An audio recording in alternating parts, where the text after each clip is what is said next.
দিল্লিতে গিয়ে ওরা দোস্তি করছে, তলায় তলায় দোস্তি করছে। বামপন্থীরা এতদিন বলতো, আমাদের নেতারা বলতো যে তৃণমূল বিজেপির সেটিং আছে, পিসি ভাইপোর সেটিং আছে মোদি অমিত শাহের সাথে। কেউ বিশ্বাস করতো না।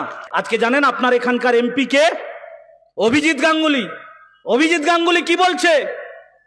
আমি আমার বিজেপিতে জয়েন করা, যোগ দেয়া এবং তাদের হয়ে ভোটে দাঁড়ানো, আমার উদ্দেশ্য ছিল মমতা ব্যানার্জিকে এখান থেকে সরিয়ে দেওয়া, সব রকমের ব্যবস্থা করা হবে। সেই উদ্দেশ্যের ধারে কাছে আজ পর্যন্ত আমি গিয়ে উঠতে পারিনি এবং তার দায় মূলত কেন্দ্রীয় সরকারের। কেন্দ্রীয় সরকার এই জন্য কিচ্ছু করেনি।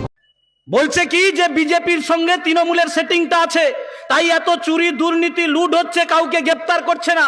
এবং বলছে আমি চেয়েছিলাম পশ্চিমবাংলাতে মমতা ব্যানার্জিকে সরানোর জন্য আমি বিজেপিতে গিয়েছিলাম, এখন দেখছি মমতা ব্যানার্জিকে সরানোর কোনো ইচ্ছা বিজেপির নেই।